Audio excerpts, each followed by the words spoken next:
information. This Parashat Vayeshev, is basically the whole ordeal between Yosef and the brothers. That's at the center of this parasha.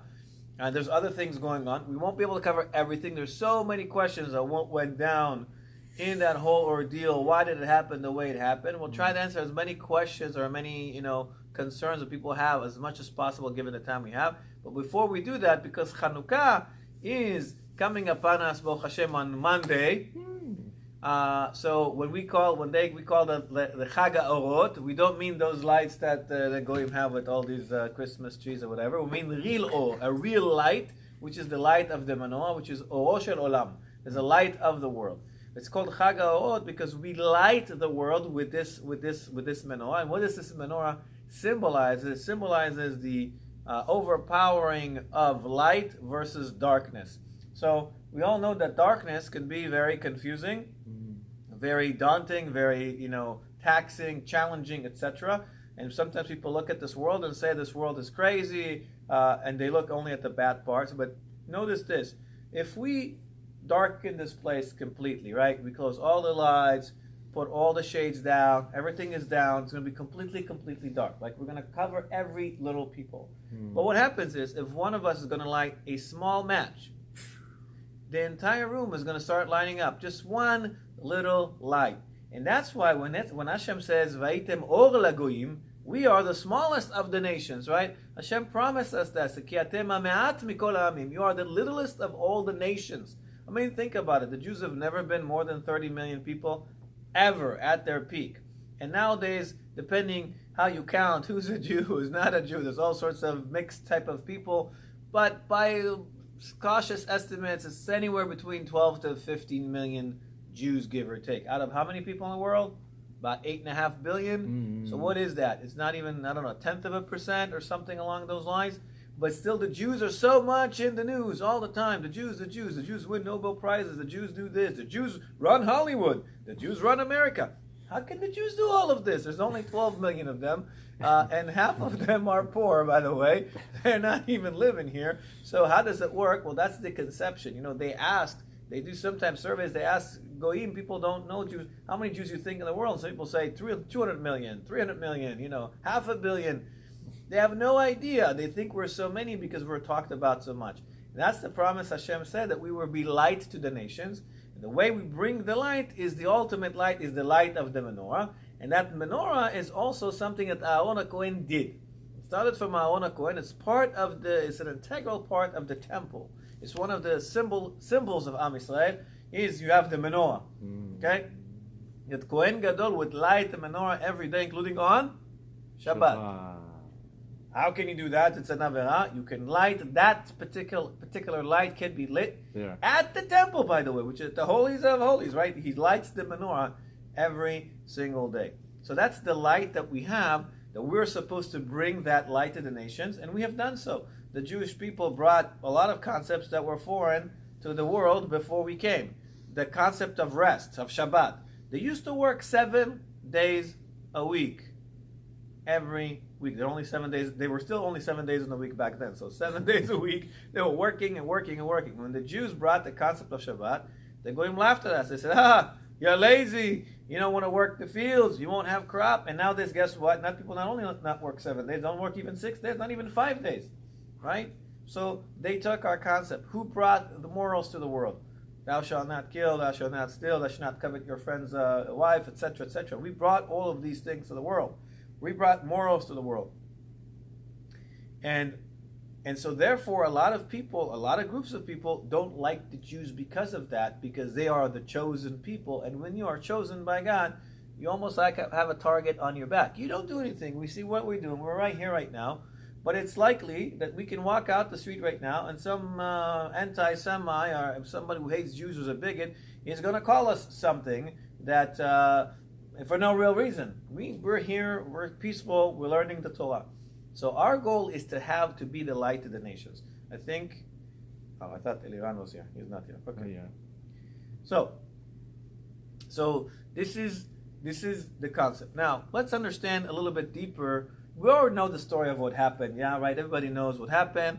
The Greeks, they were trying to They defiled the temple. They went in, defiled all the oils. There was only one oil left that had a seal on it still, and that oil would last only for 1 day. And the miracle that it lasted for 8 days. Big deal. Okay, we had greater miracles than that. 7 days. An extra, right? Because 1 day it was enough, but an extra 7 days. Right. So a total of 8 days, right? Yeah. So what's the big miracle? We're talking about oil. By the way, halachically, you know, guys, that they could have used that oil that was defiled. There was no problem with that. They could have used it. Community. What? Because of community. Right, community, right, exactly. They could have done it. Yeah. According to halakha, without getting to the halachic discussion, they could have used that. Why didn't they use that? Because they wanted to do, mehader b'mitzvot. They want to be makpid. They want to do it the right way. So that's the miracle. But I ask you a question. There's a lot of greater miracles than that. I mean, the split of the sea, is that a greater miracle? I'd say that's a much greater miracle than lighting some oil into a temple. So big deal. There was no light for a while. What's the big deal with that? Okay. So the Chachamim explain all of that, of what's the deal and why we're doing this. We have to understand what this light means. So let's try to quickly understand that, then we can move into the weekly parasha and try to tie it all together. So this particular generation is similar to what was back then.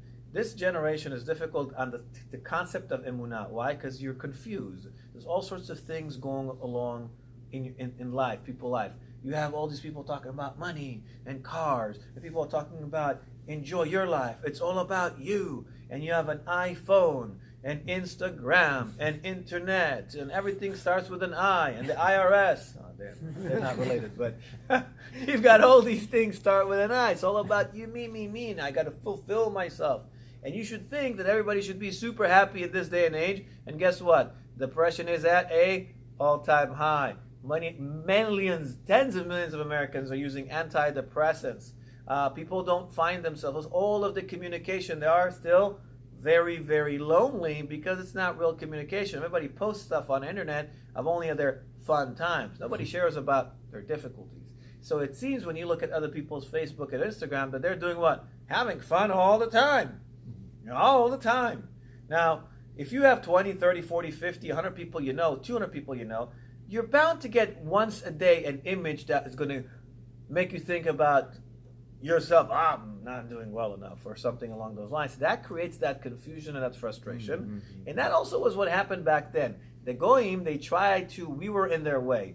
We were the ones, they were the Greeks. What did they try to do? They were talking about the body, the external, and then they brought the Olympics, right? And it's all about worshiping the body and you and yourself. It's the same concept today. And until today, we have this idea of like Hellenism and beautiful things, right? They brought this thing to the world. They were the superpower of the world. They were like America of today, which America did what? Sell you Hollywood, sell you on the cars, sell you on the money, on the American dream, on the house with the picket fence, as if you have all of these different things. Oh, you're going to feel great. And we see people have all of this, and they're not even close to being great. Because that's not what true happiness is all about. Happiness is connectedness. If you're connected, and that's what people today are, they're disconnected. They're connected to this thing, but this is not anything. You have to be connected to something that is greater than you. So either to a community, or to God, or the Torah, or to all of that together, right? So it's a similar type of times, right? And what the Yevanim tried to do is they tried to uproot us from that connectedness, and they wanted us basically, we were in their way with our morals and with all this other stuff. If you look at what's this concept of hedonism, they brought this to the world. And hedonism is about enjoying yourself. And you see in the movies, they're eating the grapes and they're drinking the wine and they're in those spas. I mean, they brought this whole thing about pleasure. Okay? We're not against pleasure. Judaism is not against pleasure, but in what context? The ultimate pleasure is what? It's to bask in the light of Hashem. That's the ultimate pleasure. But that's it was in their way. Also, they believed in all these, Greek gods or whatever. It didn't jive well with them. So they tried to kill that. So what did they do? Unlike Haman, who tried to physically harm the Jews, or Hitler, who's come from the same root, they're both Amalek, they wanted to kill us physically. Like, literally, just take all Jews, let's just kill them all and be done with this. No more Jews in the world. The Greeks, they weren't like that. They said, we're not savages. We don't need to kill you. We believe in beauty. We believe in, aestheticism. We don't want to do these kind of things. So guess what we're going to do? We're going to disconnect you. So they made us write on the ox that these are your God, like the golden calf. We don't want to do that. So you know what the Jews did? They sold all their oxes, right? They didn't want to do that. They said that if you have a door that runs on a hinge, you must take your mezuzah and take out a mezuzah. If you have a door with a hinge, you know what the Jews did? They took the door out. Simple. They didn't want to do that. And then the worst of it is they told the Jews that they can't do taharat mishpacha.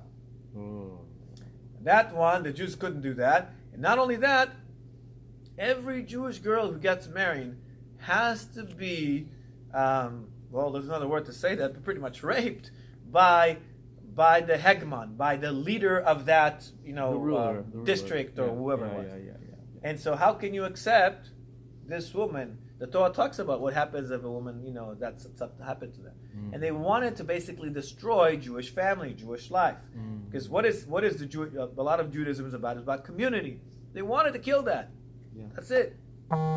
So, and today, we talked about last week about Sileni miyad achi miyad esav. We said, what's the greater danger? Is the achi part, my brother, who says, come and eat with me and marry my daughter, and let's go out, and let's go to the gym, and let's have money, and let's buy Mercedes, and all this other stuff. Not that it's wrong to do to have a nice car or to make money. There's nothing wrong with that. But they're getting you into that, and so when you're connected to chomer, to material, you're disconnected from what? From the spirit. You can't have both. The more you are elevated to the material, the more you are removed from the spirit. So you gotta balance that. So that's what they were trying to do back then. That's what is happening today. America is just like the Greeks, pretty much. It's all about how people look, right? The whole plastic surgery industry. What kind of car you drive? How much money do you make? How nice your house is, right? This is the American dream, right? Go to Newport and you see all these people with trophy wives and trophy cars, and it's like, but there's nothing there. There's just no neshama, no heart. Okay? So, this is exactly what's going on. So, these days of Hannukah, these 8 days, right, are the 8 days that can shed or paint the world in a different light, a special light. And in this particular, just like in Aseret Yemei Teshuvah, it says that the Melech hu basadeh, the king is in the field. There's a special power for you to come closer to Hashem. Hashem planted in the year special times, and one of them is Hannukah, and that is a special light there that fights all darkness. And you don't need to have a lot of it; just a little bit of it is enough to start that war. So,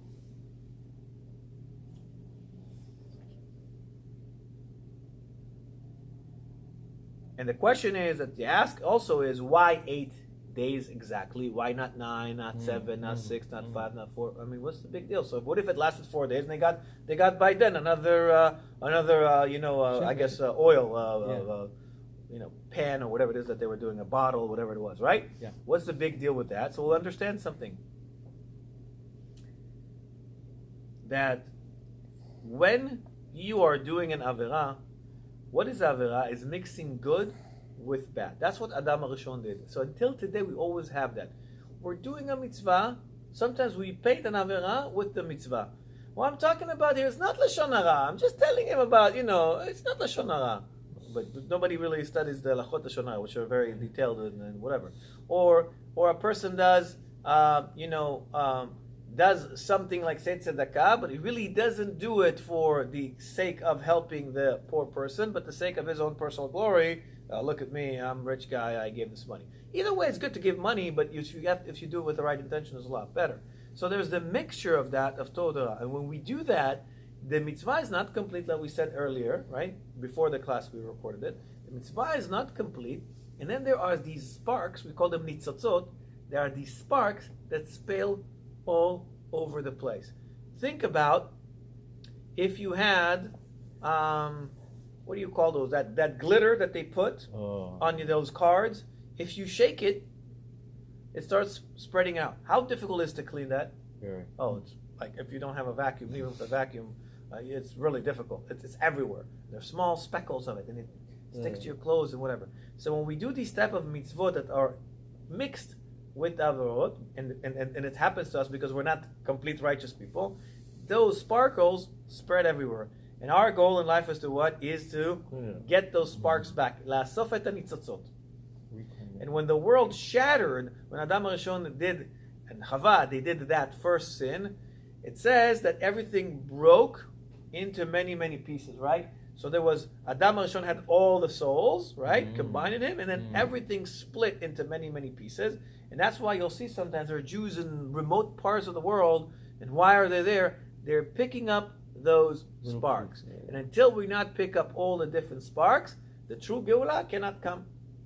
You have to bring everything together to make it complete. Just like if a vase breaks into millions of pieces, it takes forever to capture all of them and then assemble it to a point that it is just like it was before it broke. So that's what we're really doing during this time. And an anecdote for you is how many days we light the menorah? 8. How many hours are in a day? 24. What's 8 times 24? I'll do the math for you. It's 192. 192 is the same numerical value of the word kabetz. Kabetz means to gather. Gather what? Sparks. The sparks. And that's why the menorah, the oil lasted exactly 8 days to let us know of the actual, what we're trying to do in these 8 days is to capture back all of those sparks that spilled everywhere. Whether they're your spark in your lifetime or other people's sparks in their lifetime, or maybe from previous lives that you had, reincarnations, etc. Okay, and so that's what we're doing here. Okay, and in this particular days, HaKadosh Baruch Hu gave us a special type of help that we'll be able to gather these sparks more easily. Okay. Just like he gives us Aseret Yemei Tshuva, where we can repent and do Tshuva more easily, because we feel the presence of Hashem, the presence of the Shekhinah. And so the light of the menorah, when you look at it, it says, "Anerot, aor shebanerot machzirim adam lamutav." What does it mean? The light of the candles can bring a person back in to that good way of being. The light itself. Because the light inspires you. Unlike the song that they sing about, that song about New York, these lights will inspire you, right? What's her name singing that with Jay-Z? What's her name? Alicia Keys. Alicia Keys, right? Yeah. She says, these lights will inspire you, right? She's talking about the city lights. Okay, she has the concept right, that the light will inspire you, but different not light. The New York City lights. The real light, the real light of the world, which is the light of the menorah and the light of the Torah. Okay? So always the Torah and Hashem talks about holiness in a visual of light. Yeah. Okay? And that's why the symbol of the holiday is light. Okay? And this, like I said, that light kind of magnetizes us to come and pick up those sparks of Kedusha and bring them back to us. But how are you going to do that? By strengthening your emunah and strengthening the observation of the mitzvot. And then you'll be able to gather those sparks. If you just sit there, nothing will happen. You still have to do. Hashem says when he finished the world, Asher bara Elohim la'asot, which means God created this world to do. And then Nike stole that slogan again. Just do it. What are you going to do? What I got to do in this world? Do it. Not it, do this. Right? We're talking about. And that's why it says, the Kol Shemonat Yemei Hannukah Kodesh Hem. All the days of Hannukah, they are holy. Why? Because every single hour of those 8 days, you're supposed to gather the spark. You say, how can I do that when I sleep? Aha. Even when you sleep, before you go to sleep, you have to have what? Kavanot of what? You do Kriyat Shema Lamita, you do Vidui of all the days that happen, and you ask Hashem that this sleep will be considered a mitzvah. Why? Why is it a mitzvah? Because you have to sleep to rest your body, so tomorrow you can do what? Study more Torah, do more mitzvah. So person says, but wait, I'm also 8 hours a day at work. You're also doing a mitzvah. Yeah. What's the mitzvah when you go to work?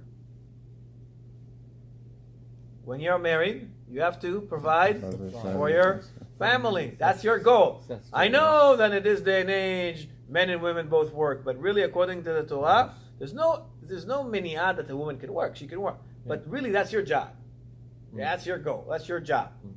Okay. So when you go to work, if you just go to work and say, "I go because I got to pay the bills, or I want a nicer car, or whatever have you," then you're just doing. Everybody's doing the work. But if you have this kavanah, when you're leaving the house, you say, "Hashem, I'm going now to work because I want to provide for my wife," which is a mitzvah of the Torah. So the Torah says, "She'era, ksuta, vonata," which means that you have to provide your wife for clothing, livelihood, and marital relationships. That's what you're obligated to do. Those three things. Now, by the way, if she does not want marital relationships, you don't have to provide it. So, like intimacy. So it's not like when someone says, "Hey, I'm trying to do a mitzvah," only if she wants it. Okay, if she doesn't, then it's not a mitzvah. It's an avera. There's many rules about that. So the idea again is if you have that proper kavanah, then everything is considered to be a mitzvah. So in these 24 hours a day, you can practically, they are tzaddikim, but in their sleep they're doing mitzvot. Because they're aiming that they're sleeping for what? So they have the strength to go to work and provide for the family, which is a mitzvah, and the strength to study Torah, which is also mitzvah. And so they're working also that they have more money that they need so they can do tzedakah. So if you have that aim all the time, you're winning, you're gaining. It's just like if you wash the dishes, if you just wash the dishes, I gotta wash the dishes. There's no mitzvah there because you're moping about it. But in everything you do without simcha, it means meaningless. You know that, right? Mitzvah chayevet la'asot besimcha. You have to do it with simcha, with happiness. So when you go ahead and do about it, if you wash the dish and say, "You know what, I'm washing the dishes," first of all, I gotta help my wife. Second, ze'v'ahavta la'arecha kamocha. So you are doing a mitzvah. So now every second you're washing the dishes, you say, "Man, I'm 15 minutes, 20 minutes washing the dishes. I could have studied something." So by the way, today with technology, you can just play something in the background. Right. You can do both. But you actually are doing another mitzvah by helping a friend. So it's all about what intention you must have. So that's why every single moment of those 8 days is considered to be holy. Now,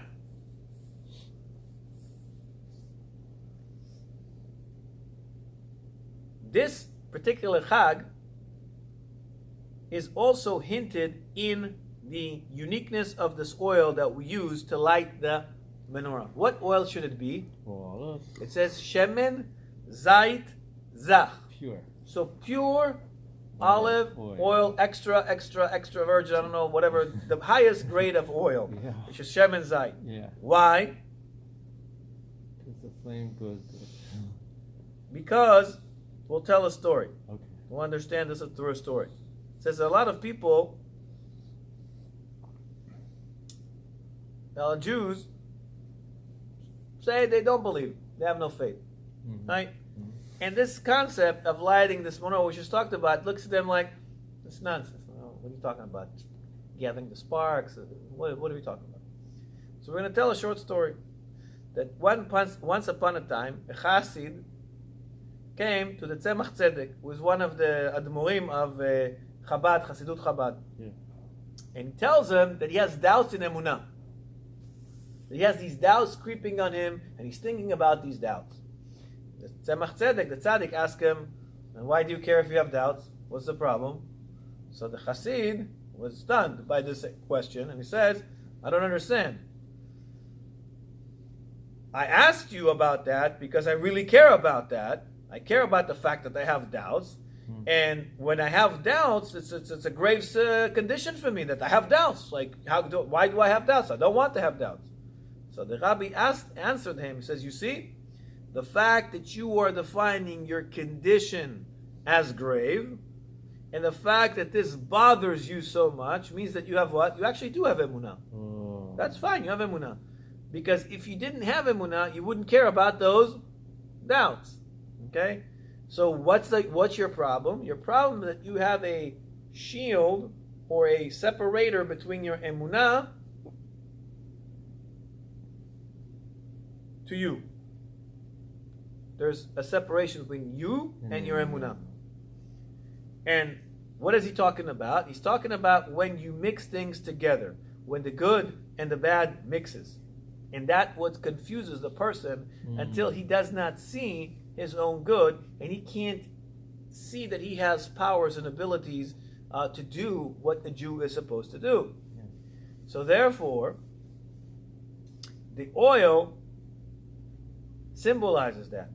Because a pure oil is the cleanest and the clearest as it gets. That the pure oil has nothing in it. It's just oil. And the oil surfaces above the water, which means if you are pure, you're going to surface above anything, above your doubts, above your deficiencies, above anything. You'll be able to rise to the occasion. And if you're going to be able to rise to the occasion, you'll be able to light the light. But if you're going to mix, if there was a possibility that oil could mix with water, then would the candle light? No. Well, maybe. No. If there's water in there on the top, let's say there was a way to put the water on the top. Physically, it's not possible. If there was a way to do it, there's water on the top and oil on the bottom. Does it light? No. If you put a wick in water and you try to light it, was it light? It's going to light a little second and then it's going to die because the water is going to kill it. So the idea is, and that's why it says in Shir HaShirim we say, Maim Rabim lo yuchlu lechabot et ha'ahava, which means a lot of water will not be able to extinguish what? Love. The love. Which love? The love to Hashem. But you have to rise to the occasion. You have to be pure, like the oil. If you're pure like the oil, and you don't have that external thoughts and that good with the bad, you separate the two, then, yes, the Rabbi talks about a separation, but he talks about you have a separation between you and the emunah. So yeah, between the water and the oil, there's a separation, there's a clear separation, but there is a separation that separates you from the ikar. There's a separation that separates you from the tafel, from the bad. You want to just separate yourself from the bad, not from the good. Okay? And what is the oil of a person is thought. Very good. When your thought is not clear, it doesn't mean that you don't have a thought or that you cannot be holy. No, it means that you can be holy. You have holiness inside you, and you have thought inside you, but they're not. They're not distilled. They're mixed, right? If you look at even an alcoholic drink, right? Sometimes how do they glorify the drink? Distilled 19.5 different times. Yep. Right? Why? Because the more you distill, the more it becomes more smooth and tastes better, right? Okay, that's with an alcoholic drink, but the same thing with your thought. The more you distill it, and the more you make it pure, then the more that it is there. So the fact is not that it's not that you don't have a thought, it's not that you don't have holiness in you, it's just that it's mixed together, it doesn't light the flame. And every Jew has that. You just have to find it and work for it. And so, your job in this world is to clear your mind and clear your thought. How do you clear it? You move the obstacles. Yeah. Rhea, is there anyone coming with this? Come on, hello? Hello? Hello? Thought it was somebody who wants to open a gate. Anyways, our job in this world is to clear that thought. Now, it's not as easy as it sounds, because during the day, you have how many thoughts? 1,000,000. 1,000,000 of them. How many of them relate to Hashem and Torah? Oh.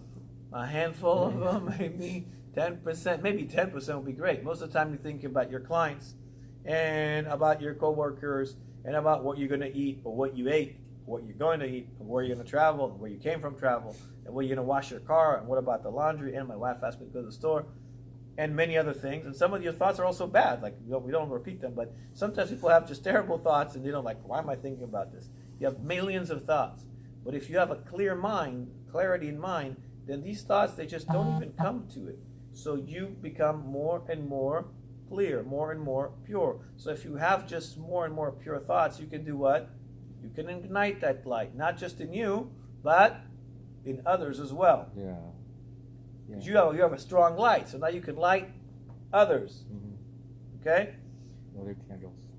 And that's what we're trying to achieve in this Chag of Hannukah, beyond the Sufganiyot and the miracle of the oil and all this other stuff. It's all great. It's a very nice story, very inspiring story. But ultimately, we always ask ourselves, what is our role? What are we doing in this particular holiday? You'll notice that the only real mitzvah in this holiday is to do what? Light the menorah. Spinning the dreidel, that's like more of a cultural thing, you know? And then eating latkes is also more of a cultural thing. Yeah, we try to eat stuff with oil, okay, whatever. But that's not the essence of it. The real essence of it is the light. And why? What's the difference between this holiday and Purim? In Purim, we do all mitzvot associated with what? With your body. You have to eat, or you have to fast first, and then eat, mishloach manot, matot levanim. It's all about the body, because the body is the one who sinned at that particular day. And also, because what Haman wanted to do is he wanted to kill our bodies, our physical existence. Yeah. The Greeks, they wanted to kill our spiritual existence. And that's why what symbolizes the most spiritual thing is light. Right? We light candles on Shabbat, we light the menorah in the temple. So that's why that's the only real mitzvah. But what stands behind it is real work. Yeah, I mean, I think it's easier to just give $50 to charity and somebody mishloach manot and spin the whatever that thing is called. What do you call it? Rashan, the one that makes noise. Right. Groggers. Right. Okay. Yeah. So you have to kind of take away, just like in Rosh Hashanah. Rosh Hashanah, yeah, you eat the apple and the honey. Okay, you dip the apple in the honey. Okay. But is that the essence of the Chag? No. So we also have to go beyond the cultural stuff. I'm not saying it's not important. And beyond the sense, like, what's the essence? And in Hannukah, that is the essence. That's actually the essence of the Jew. Hashem told us that is our role in life. Be light to the nations. Be light to the nations. Okay? So that's what we have on Hannukah. Now we're going to try to tie it on the parasha. You probably want to you can stop this now so you have a shorter video so we don't upload it.